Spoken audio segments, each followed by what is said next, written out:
Hi, I'm Micah Lapidus. I'm the Director of Jewish and Hebrew Studies at the Alfred and Del Davis Academy in Atlanta, Georgia. That's Atlanta's Reformed Jewish Day School. Having a wonderful opportunity to talk with Deborah Fishman a little bit about, opportunities that exist to even further enhance the work that we're doing in our Jewish Day schools. And I think a theme that's emerged in our conversation is that in Judaism, we have a wonderful dialectic and one that shouldn't be resolved. It's a dialectic between universal and particular, and the way that sort of manifested and played out in the conversation that we're having, and that we just want to invite others to participate in, is that we can become so consumed with the telling of the Jewish story and the conveying the richness and the thickness of Jewish text and Jewish culture and Jewish practice that sometimes we miss opportunities to contextualize that work in a way that will ultimately serve our efforts in a perhaps way that's going to allow us to reach more students. And that has to do with sort of kicking down some of the walls and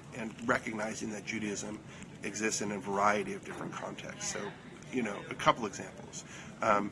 When we study the Shoah, when we do Holocaust studies, are there opportunities to partner with a public school in our area? Because most public schools, thank goodness at this point, are teaching Holocaust studies in some way, shape, or form, and to have that cross-pollination of being in our rich, immersive Jewish environments with kids who maybe don't know Jews, or maybe are learning a different narrative, or are deriving different moral conclusions from the legacy of what it means to live in a world that, is post-Holocaust and where things like that are still happening. Another example, I feel that part of being Jewish means telling your story, but could we be in our middle school highlighting the opportunity to partner with a Catholic school in 6th grade around a Passover Seder, in 7th grade doing something with a non-denominational Christian school or a Hindu school and exploring wisdom traditions or meditative practices, and in 8th grade or whenever we go to Israel, can we use that as an opportunity to do some real work around the idea of Islam? Could our graduating students have some sort of certification as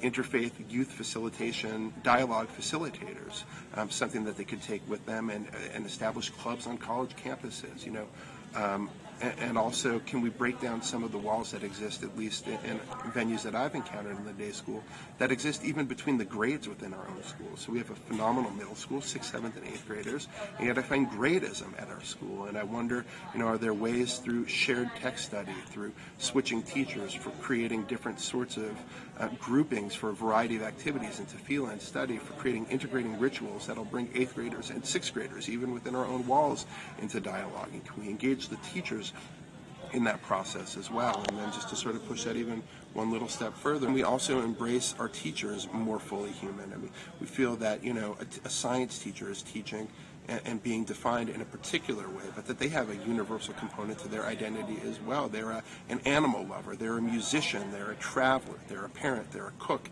Can we find some way to engage the fullness of the humanity of our teachers in a way that conveys to our students that there's more than meets the eye? So I feel that this tension between the particular and the universal is maybe the strand that is consistent through this sort of rambling of ideas. I don't know if that's going to be true in the way that this is perceived or received or heard or not. But if you're an ally in any of these causes, or if you're already doing these things, and I imagine many are, then please let's reach out and break down those walls as well.